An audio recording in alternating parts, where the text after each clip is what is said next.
Okay, magandang umaga po sa ating lahat. Grabe po, no? Grabe po itong vlog natin ngayon kasi nasa inyo na yan kung maniniwala kayo't sa hindi na grabe talaga ang kalokohan na ginawa nitong administrasyong Marcos na ito. Grabe guys. What I am referring is as a whole, no? Itong gobyernong ito. Kasi meron kasi ang taong bayan galit na galit dito sa korupsyon. Yan naman kasi ang pinaka-issue sa administrasyong Marcos, yung problema natin sa korupsyon. Ngayon, no? Sa mga hindi naniwala, wala na akong magagawa sa inyo kung maniniwala kayo't sa hindi. Especially itong mga loyalista at mga dilawan, no? Pero grabe guys, ipinakita na itong ebidensya, itong si Attorney Baligod. Grabe, ikaw ha, nasa inyo na yan kung hindi kayo maniniwala dito sa ipapakita ko sa inyo ngayon. Itong video na ito at itong ebidensya na pinost nitong si Attorney Baligod, no? Attorney ng 18 ex-Marines. Sino ba ang mga 18 ex-Marines, no? Recap lang tayo. Sila lang naman yung mga trabahante ni Zaldico, mga escorts ni Zaldico na nagsasalita ngayon ng katotohanan. Okay? Kasi po, meron pong video na bagong pinost, no? Itong si Attorney Baligod na talagang pinasok nila yung male-maletang pera doon sa loob ng helicopter ng boss nila. Kasi rinig doon, no? Ang boses ni Attorney Baligod while nanunood sila sa video na ito sa cellphone. Kasi cellphone ang ano, no? Hindi nila in-upload yung talagang raw video. Binidyohan nila yung video mismo galing sa cellphone. Okay? Tapos heto pa. Pinost rin ito ni Attorney Baligod itong resibo, okay, ng pagbili ng maleta. Mamaya ipapakita ko yan. Ito, bulag na talaga ito mga loyalista at mga dilawan kung hindi pa sila maniniwala dito. At heto pa, no? Grabe itong balita na ito ha. Matindi itong vlog natin ngayon, no? Ilang mga supporters ni Vice President Sara Duterte nais sumali sa petisyong ihinto ang impeachment proceedings. Sino ba itong mga supporters na ito?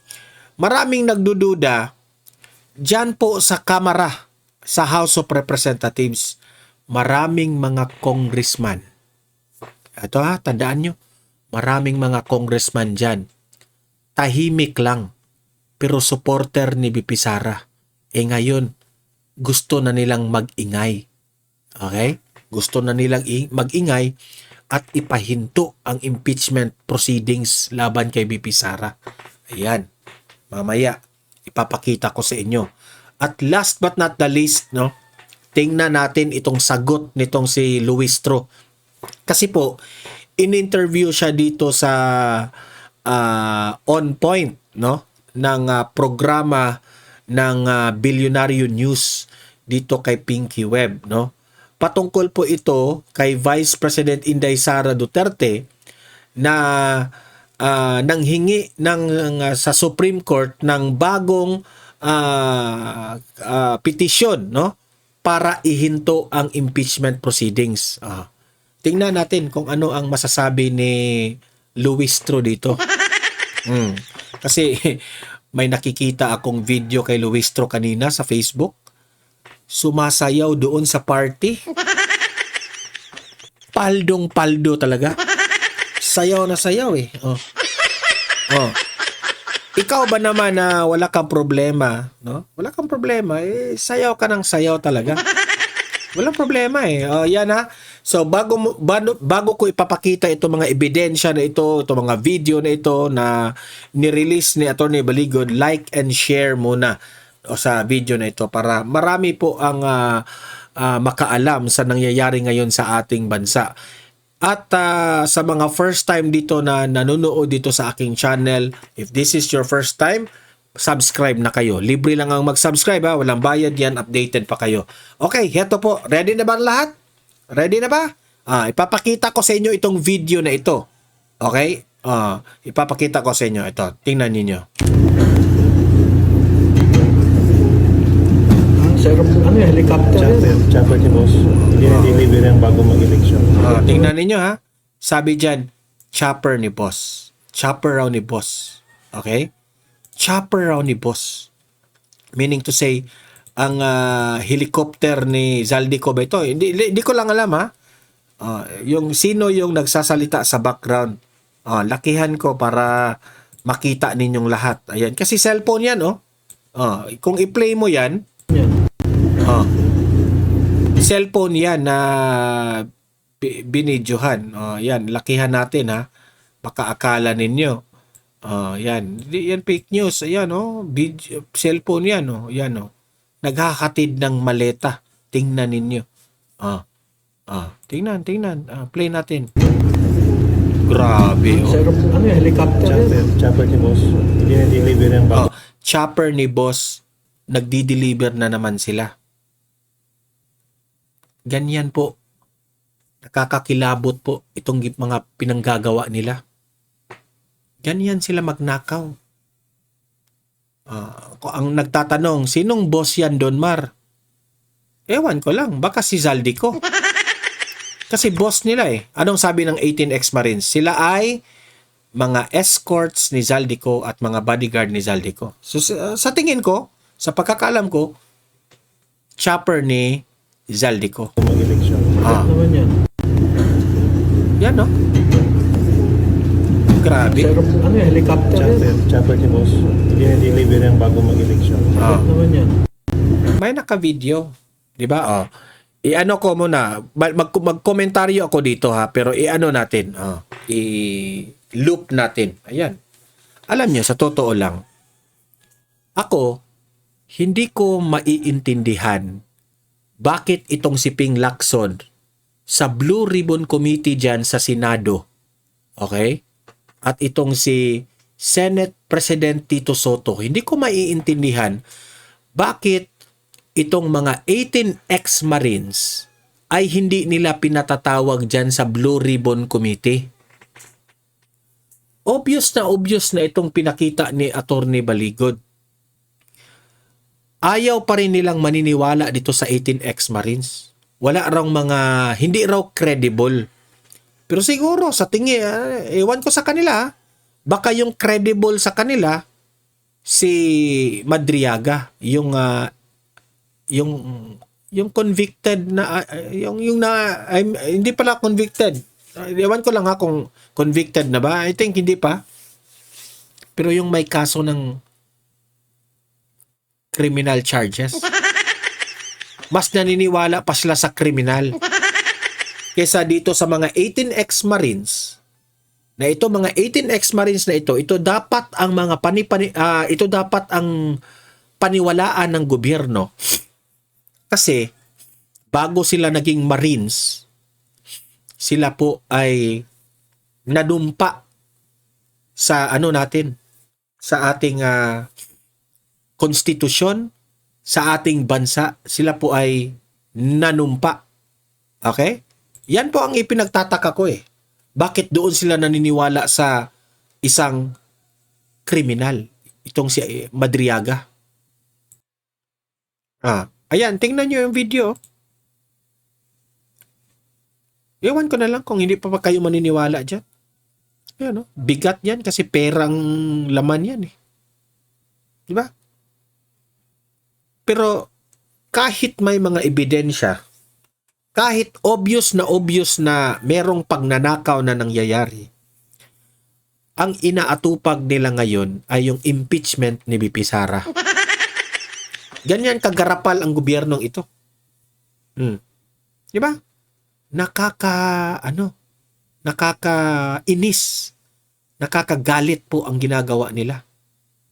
Ayun maleta yan. Ayun yung helicopter may plate number. Kitang-kita naman yung plate number. Basahin natin yung plate number. Sige. Ayan, RP RP yan ha, RP. I-research nyo na sa Google kung kaninong helicopter ito, RP. 11 yung 111. Tatlong 111 yung last Di ko lang RP. Tingnan natin kasi uulit yung video na yan eh. RPC 8111. Yan ba? Paulit. Tingnan natin, i-post natin para alam natin. Yung plate number para may RPC8, yung anong makikita RPC8 111. RPC8 RP-C8 111. Kaninong helicopter yan? Ang dali-dali i-trace niyan. 'Di ba? Pwede niyong ipatawag ang mga 18X Marines tapos tanungin ninyo kaninong helicopter ito. Kung sasabihin nila kay Zaldico ito, tanungin natin si Zaldico. Sa'yo ba talaga ito? Yung mga maleta, yan pa. Yang maleta na yan, merong resibo si Attorney Baligod na bumili ng maraming maleta para lagyan ng pera. Ito yung resibo, ipapakita ko sa inyo ha. Yan ang resibo. Nakuha po natin ito sa mismong Facebook profile o Facebook page ba ito? Facebook profile ni Attorney Livido D. Baligod. Pinost po niya ito 2 days ago, April 9, 1 p.m. ng hapon. Ayan may date April 9 at 1 p.m. sa kanyang Facebook. Okay? Ano na ngayon? April 11 na ngayon. Ano itong resibo na ito? Ang resibo na ito ay bumili ng resibo sa pagbili nila ng maleta. Saan nila binili ang maleta? Sa fashionable bag show. Iwan ko lang kung yan ba ang tamang kasi na na parang napunit na yung resibo. Pero andyan may date ito. Binili nila ang maleta noong November 19 o Nobyembre 19 of 2022. Okay? Binili nila November 19, 2022. Nakapangalan po ito kay Elizaldico. Okay? Ang bumili po, Elizaldico. Ayan klarong-klaro yan. Ilang maleta ang binili nila. Ayan, tingnan nyo sa quantity. Ayan quantity. Lakihan natin para walang bias ito. Ayan quantity. Ang quantity po nito ay 15 pieces. Ayan, unit. 15 pieces. Ang particulars ay maleta. Ang isang maleta ay nagkakahalaga ng 1,300. Okay? Ayan, kay 15 pieces man, 1,300, total of 14,500 ang bili nila sa 15 na maleta. Ayan. Diba? Teka muna guys, excuse me ha. Ako? Yung Makati kasi yung ilong ko eh. Ayan. Total amount due. Ayan, 14,500 sa 15 na maleta. Kayo mga dilawan, kayo mga loyalista, hindi pa ba kayo maniniwala dito? Ang dali-dali naman matrace ito kung peke ito. Tanungin natin si Fashionable Bag kung totoo bang bumili sila. Dito sa saan ito? Ayan in-underline pa nila. Sa shopping mall. Solar Street ba yan? Sailor Street or Solar Street? 999 Shopping Mall, Solar Street, Barangay, Tuna. Ayan kompleto yung address. May pa, May TIN number pa itong business na ito. Business na kung saan sila bumili ng maleta. Di ba? Yan ang ebidensya. Yan ang resibo. Hindi nagsisinungaling. Sa tingin ko hindi nagsisinungaling ang mga 18 ex-Marines. Di ba? Klaro. So, wala na. Booking ka agad. Pero, dahil sa administrasyon na ito, takot si Ping Lacson na imbestigahan ito. Kasi, halik siya sa puwet ni BBM. Yan ang analysis ko dyan, takot siya. So, hindi, sa panahon ni BBM, hindi talaga masosolve ang korupsyon na ito. Masosolve ang korupsyon na ito pagdating ng panahon na presidente na si BP Sara. Maghintay na lang tayo. Kasi wala nang pag-asa ngayon sa panahon ni BBM. Magkukurap sila ng magkukurap ito mga congressman na yan. At ang nakakatuwa, meron ng mga congressman na gustong ipahinto ang impeachment proceedings dito kay BP Sara. Ito, panoorin natin itong balita na ito.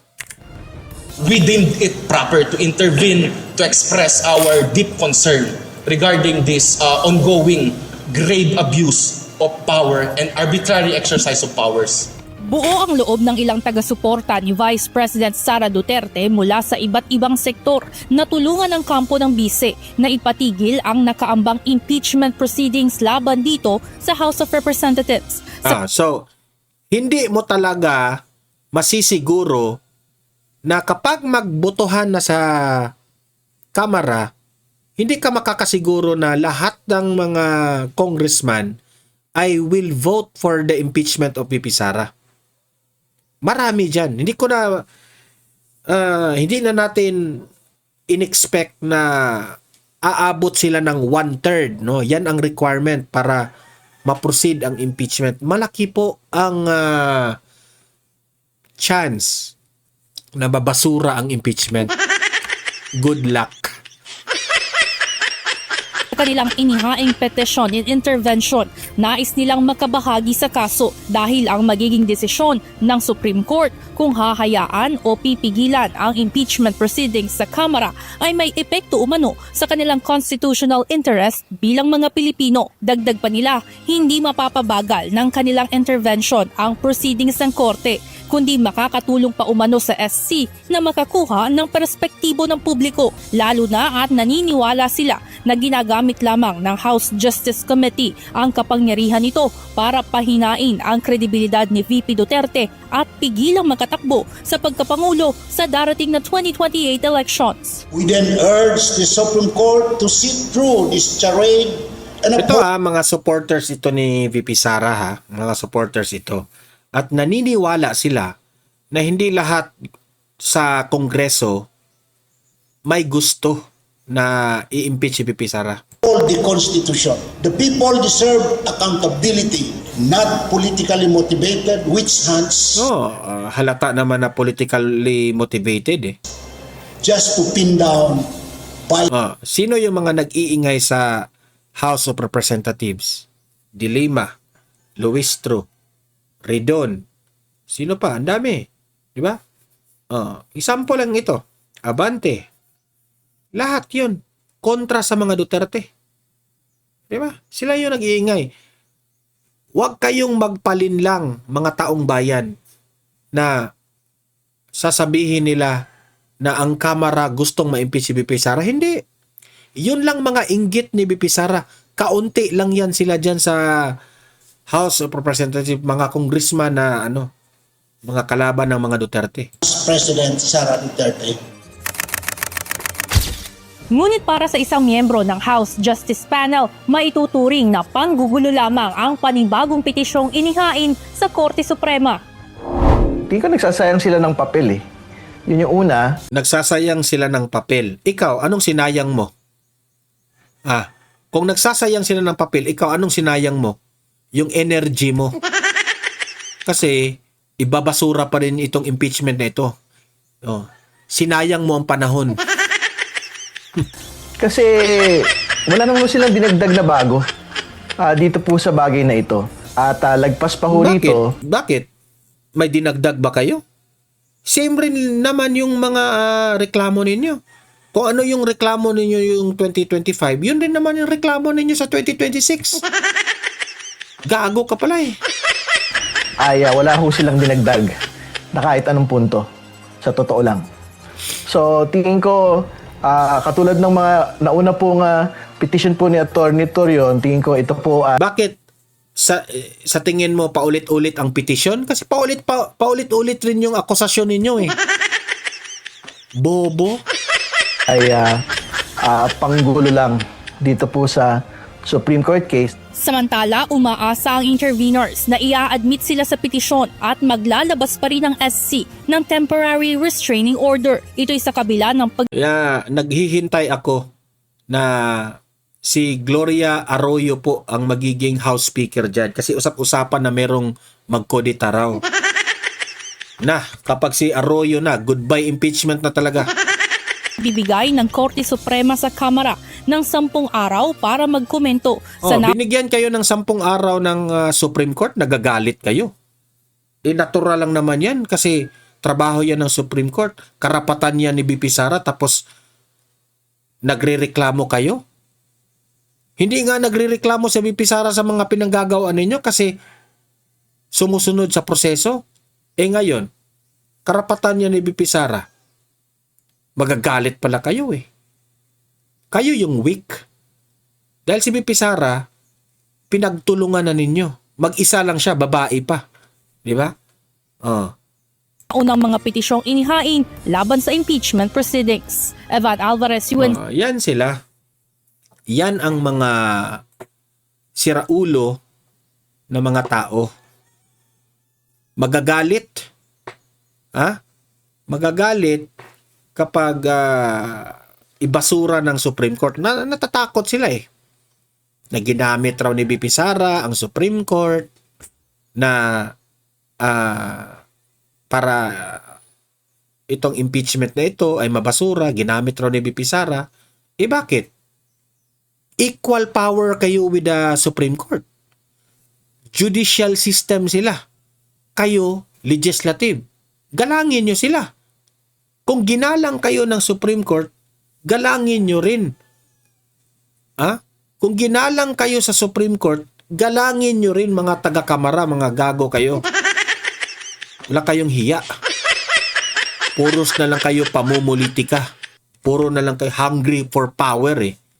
Ito, para lubos-lubusin na natin, pakinggan natin si Luistro. Itong kasablayan ni Luistro ha. Pasensya na, panoorin natin si Luistro. Mag-comment po tayo, babanata natin ito. Vice President Sara Duterte has once again turned to the Supreme Court to stop the impeachment proceedings against her. This comes just days ahead of the next hearing of the House Justice Committee. Who are expected to attend and how do lawmakers respond to Duterte's allegations? Let's get on point with House Justice Committee Chairperson, Congresswoman Jervil Luistro. Wow, Luistro! Ang pula-pula ng lips mo ngayon Ano ba ang brand ng lipstick mo? Hindi, nagtatanong lang tayo Congresswoman Jinky, good to see you again. Welcome to the show. Maraming salamat po sa inyong oras. Thank you, Pinky. Good evening and thank you for having me here in On Point. Maraming salamat, ma'am. So, the Supreme Court po kasi has responded dito po sa consolidated Ganda ng sasakyan ni Luistro, no? Ganda. petitions basically seeking a TRO on the House hearings. They handed down that decision, I believe, last April 8. That must have been Wednesday. And you are given 10 non-extendable days to submit your comment. Well, number one, will you comply, Congresswoman? That is correct, Pinky. We are required to file our comment to the consolidated petitions, basically questioning the constitutionality of the proceeding. As to your question, as to whether we will comply, of course we will comply. We will file our comment, and I understand that we have coordinated with the Office of the Solicitor General Opo. to represent us, which is the proper office representing the government offices. I see. So katulad lang po nung impeachment last time, kasi si OSG din po ang kumatawan, di ho ba, sa House regarding what the Supreme Court had handed down as unconstitutional, the impeachment complaint against the VP, the first one. That is correct, Pinky. And as a matter of fact, hindi lang House. Lahat ng government offices who are being impleaded as party in issues of constitutionality, it is the OSG, the Office of the Solicitor General, which should rightfully represent them. And that includes us, the House of Representatives. Kasi ang nakita ko po dun sa SC decision was House Speaker Bogie D, Congresswoman Luistro, and also the Senate President. I'm not sure if I made a mistake, but I don't think so. My question is, if you could help me understand, bakit ho kasama ang Senado?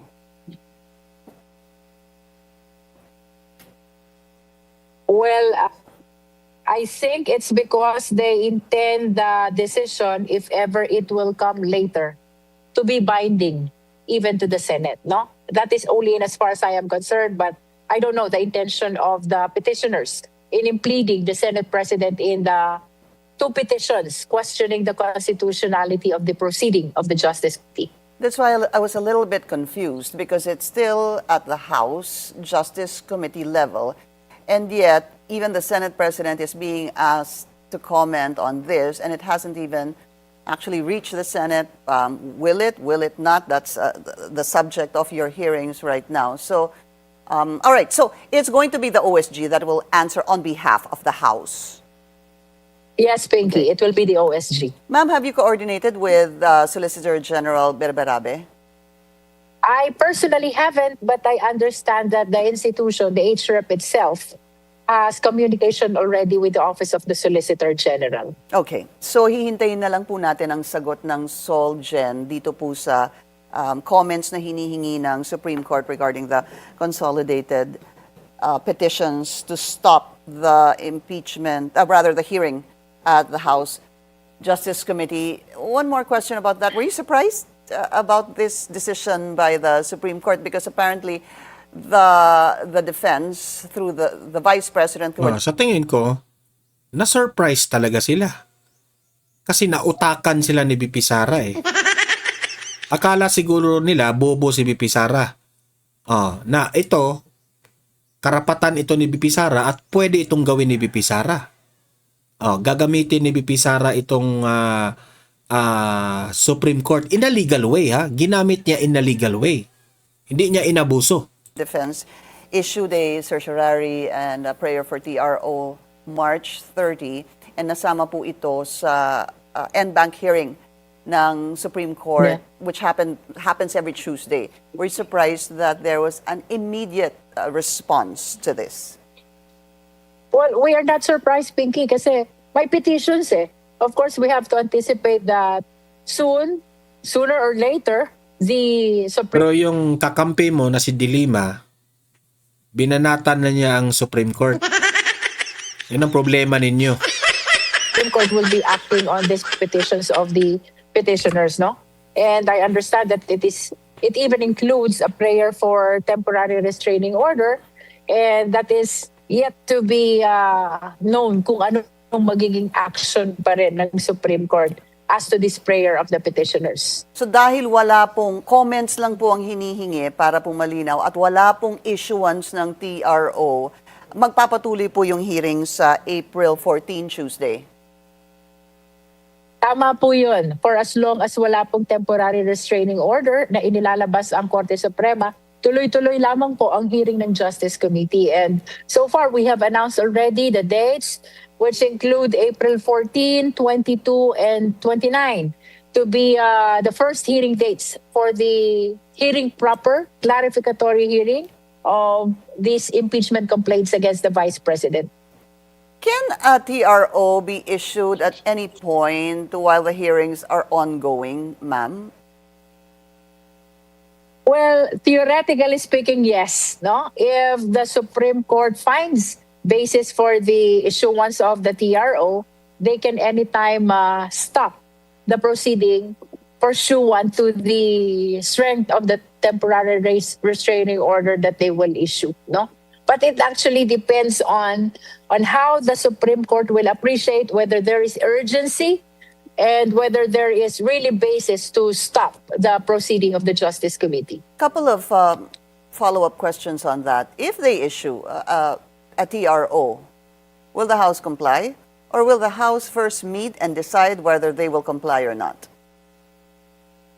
Well, in my perspective as the Justice Chair, I believe that we are bound to comply, not only as an officer of the court, I being a lawyer, but also we believe and we submit that it is the Honorable Supreme Court, which is the final arbiter of all controversies pertaining to rules and laws which are being applied. Oh, buti naman, ginamit mo yung utak mo bilang lawyer.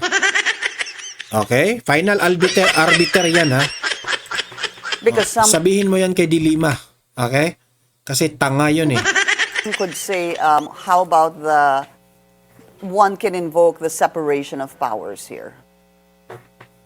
That is why I qualified my statement, Pinky, that in as far as I am concerned as the Justice Chair, but of course the rest of the members of the Justice Committee will be entitled to their own position should a TRO be issued by the Honorable Supreme Court. Let's talk about the petition filed by the camp of the Vice President and her team. Did you expect that they would question the House proceedings before the Supreme Court? We anticipated that, Pinky.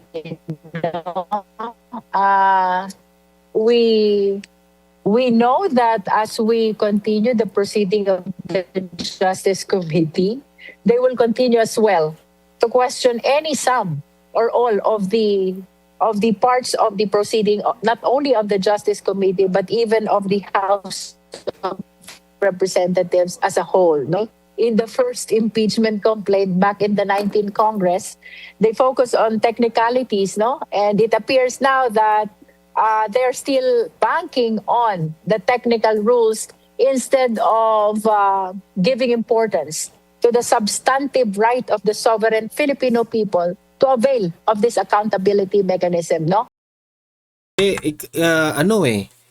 Dapat rin nating pagtuunan ng pansin yung technicalities kasi binabantayan kayo ng Supreme Court na baka may abuse of power. Yan naman talaga ang ang layunin ng Supreme Court. Obvious kasi kayo. Halata man na si BP Sara walang kasalanan, halata yan ang taong bayan. So, syempre, binabantayan kayo ng Supreme Court yung technicalities ninyo. Kasi, tingnan nyo, yung impeachment ni BBM, yung presidente, walang substantial evidence. Pero yung kay BP Sara na walang, yung kay BBM, obvious yun eh. Yung flood control anomaly. Ito, puros allegation, akusasyon. Tapos sasabihin nyo, substantial evidence? Gago pala kayo eh. Siyempre, naturalmente, yan po ang i-react ng Supreme Court. Tapos ngayon, magagalit kayo. Respetuhin nyo ang Supreme Court dyan. It's quite lamenting kasi ang tagal na nito. All the issues started in 2024. Itong allegations ng... Kasi hindi nyo kayang maloloko ang taong bayan sa mga impeachment ninyo. Pamumulitika. Halata kasi kayo eh. No wonder ang Supreme Court hindi ninyo makokontrol. Hindi nyo hawak ang lieg dyan. Equal power kayo eh. Confidential fund, the threat, and even the unexplained wealth, no? For unexplained wealth. Wala nga kayong ebidensya na nagnakaw siya o saan galing ang pera kaya lumaki ang SALE ni BP Sara. Wala kayong ebidensya. Puro kayo fishing expedition. couple of times already. I believe that the Filipino people are expecting... No, we are not expecting. Ang ine-expect po namin, na kayo, namumulitika kayo. Oh. Galit kayo sa Duterte. Ang taong bayan gustong mabalik yung Duterte. Tapos galit kayo, takot kayo, kasi sa panahon na magiging presidente na si BP Sara, yung mga kaalyado mo, yung mga kasamahan mo dyan sa kongreso, yung mga nagnakaw sa flood control, good luck sa inyo. Answers from the Vice President. And up to this point that we are about to start the hearing of the impeachment complaint in the Justice Committee, in the second impeachment complaint, no? Because this is the 20th Congress already. The camp of the Vice President still banks on the technical rules with the intention of... Dapat lang, kasi part yan eh. Part yung technical rules. Alangan naman, hearing kayo ng hearing. Ang pagbabasihan natin, yung guidelines, rules. Oh. Ito mga technicalities na ito na ginawa. Tanong ko sa inyo, ginawa po ba ito para i-ignore natin? Ginawa po ba ito para hindi natin gamitin o hindi natin respetuhin? Respetuhin natin yung rules at guidelines, mga technicalities. Useless pala ito, mga technicalities na ito na ginawa na ito na hindi natin sundin. Gago pala kayo eh. Trying to stop or stopping the proceeding Of course. because of issues of unconstitutionality. But of course, for us in the Justice Committee, Pinky, let me express that we are maintaining our position, that we follow the rules, the Constitution, and the decisions Follow the rules? Nagmamayabang pa kayo dyan sa mini trial ninyo na hindi man ninyo karapatan yan. Wala kayong jurisdiction dyan. Senado lang. Bida-bida kasi kayo. Ha? Parang inagawan nyo ang trabaho ng Senado. Mga gago kayo. Ang Senado lang po ang maghihiring dyan kung guilty or not guilty si BP Sara. of the Supreme Court, and therefore we are hopeful that the Supreme Court will be sustaining the constitutionality of our proceeding. Tingnan lang po natin yung ilan sa mga ipinunto na Hinamon niya. Tingnan lang po natin. Parang kinakampihan ni Pinky Webb si VP Sara. Vice President and her team regarding their petition before the Supreme Court. Yung tinatawag po na mini trial. I know this has been discussed over and over again, and I know too, Congresswoman, that you were saying that ito ay tila isang paghahambing para maintindihan ng tao kung ano nangyayaring hearing. Pero it appears that it's been a focus.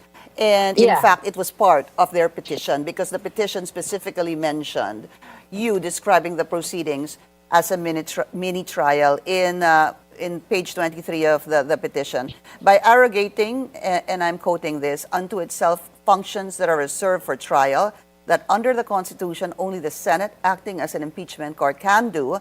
The respondent committee acted in excess of its jurisdiction and with grave abuse of discretion. What do you think about that, and how do you react to that? First and foremost, the presentation of evidence or the hearing of the impeachment complaints is yet to start on April 14. Okay? So I think it is premature to say that we already encroach upon the power of the Senate to hold trial, no?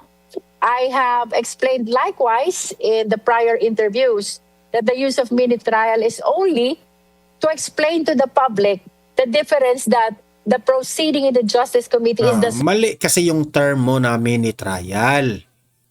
In legal terms, mali na kayo. Huwag niyong gamitin yung mini trial na yan kasi alam ng taong bayang mali yung term ninyo na mini trial. Small proceeding compared to the proceeding in the Senate, which is the bigger proceeding, and that is the trial, no? So, I wish to add to that, Pinky, no? Bagaman I have said already, wala pa namang nangyayari sa Justice Committee. It must be cleared that as to whether or not the Justice Committee is encroaching. Parang na-stress ka. Na-stress ka sa pag-explain. Kasi alam mo napalusot yung mga explanation mo. Kaya na-stress ka ngayon, no? Tingnan nyo. Tingnan nyo, na-stress siya. Upon the power of the Senate, it must be based, it must be judged, not on the label, not on the name, not on the nomenclature, but on the actions yet to be taken by the Justice Committee starting on April 14. So, my point is, let us not judge Napikon. Napikon siya sa tanong. right away what the Justice Committee is doing because we have not started yet the hearing of the impeachment complaints. And like what I have said, it was used only to explain the difference between the small proceeding in the Justice Committee and the big proceeding in the Senate. And it was not meant to intend that the Justice Committee will be encroaching upon the power that belongs exclusively to the upper house. That is the Senate. As mentioned a while ago, Congresswoman, I did mention that to you also, that I've heard it also in previous interviews on how you were describing that. But the issue is the defense team is actually, it is now part of their petition before the Supreme Court. In fact, in the issue on fishing expedition is also coming up and has come up in the past when the defense team together with Attorney Michael Poa and Attorney Sheila faced the media the first day of the Yung fishing expedition na yan eh. Diyan rin sila nasasabit eh. hearing, which I think was March 25, if I'm not mistaken, when they didn't show up during that House hearing. And from that, it says, I quote, "The totality of circumstances reveals a glaring grave abuse of the entire impeachment process that shows a preordained effort to set the stage for what it describes as a mini-trial and embark on a fishing expedition to salvage otherwise deficient impeachment complaints." Pumasok din po sa kanilang petition yung one-year bar rule, etc. So let's talk about this how they're describing also the subpoenas, the issuance of subpoenas duces tecum, ad testificandum, as also a fishing expedition. I guess we can center on one of them, Congresswoman, yung pong paghingi ng SALN ni Vice President Sara Duterte from 2007 to 2025 with a 3-year gap. She was not in government during that time. Let's talk about that. Why was there a need? Why was it important to even ask for the SALNs when she was not Vice President? Go ahead, Congressman. Di ba? Kasi wala silang karapatan. Dapat, ang imbestigahan nila yung panahon na Vice President pa si BP Sara. Pero pati yung mayor pa siya doon, sinali nila. Hindi man siya impeachable at the time. Ganyan sila mag-fishing expedition. Sinali na yung... Baka isali nyo na rin yung kasalanan ni BP Sara nung siya ay nasa high school at college pa. There is an allegation, Pinky, of unexplained wealth and non-disclosure in the SALN, no? So, this is in accordance to... Nahihirapan siya ditong sumagot. Kasi hindi pasok yung reklamo nila eh. according to the justice members, that for them to be able to determine whether or not the allegations in the complaint as to the unexplained wealth and non-disclosure in the SALN is or has basis, there is a need to subpoena the SALN, the ITR from the BIR, and even the GIS and the audited financial statement from the SEC. In other words, while it pertains to the period of time na hindi pa impeachable ang ating respondent, if indeed there were income generated during the time, they should be appearing as well in the SALN during the relevant period. That is the period when the respondent is already an impeachable official. Lulusot talaga. Gago na to. Lulusot. Pero yung reklamo nyo, sinali, hindi mo sinagot eh. Bakit sinali nyo yung mga taon na mayor pa siya? Yun ang mali ninyo eh. Pinky, no? So, in as Lulusot far ka as pa the eh. majority of the justice members are concerned, notwithstanding the fact that the SAL-N subpoena pertains to the period na hindi pa impeachable ang respondent, this is relevant for us to be able to determine whether there was So, fishing expedition. Relevant na naman. Baka kunin nyo rin yung buhay ni BP Sara nung panahon na siya ay kindergarten. Isalin nyo na yung kindergarten o elementary pa si BP Sara. Isalin nyo na, imbestigahan nyo doon. Baka may makuha kayong kasalanan doon. an unexplained wealth during the relevant period, and there was income which was not disclosed during the relevant period. Pag sinabi nating relevant period, Pinky, it pertains to the period of time when the respondent is already an impeachable official. Ibig sabihin nung 2022, 2023, 2024, 2025. That is Okay. correct. All right. It's almost as if ang So, yun po ha. I think na tanong na lahat ni Pinky Webb, lahat ng mga issue patungkol dyan sa impeachment na yan. Basta ang sa akin lang, hindi nakapanipaniwala itong Committee on Justice dyan sa Kamara. Hindi nakapanipaniwala. At sobrang obvious na sila. No? Pati ang Supreme Court ay parang ayaw sa mga kalokohan nila dyan. Okay? Let's wait and see what will happen. Okay? Mga audience ko sa Donmar TV, mag-comment po kayo sa inyong opinion, sa inyong reaction. Babasahin natin yan sa comment section. Okay? Don't forget, i-like at saka i-share itong video na ito para aabot ito sa malawak na audience na makatulong tayo na malaman kung ano yung katotohanan sa nangyayari ngayon sa ating bansa. Okay? At sa mga hindi pa nakasubscribe sa akin, subscribe na po kayo kasi libre lang po ang mag-subscribe. Walang bayad yan. Updated pa kayo sa ating mga trending na balita. Okay? See you in my next video. Have a great day. Have a great night. God bless po sa ating lahat. Mabuhay ang Pilipinas and God save the Philippines. Bye-bye.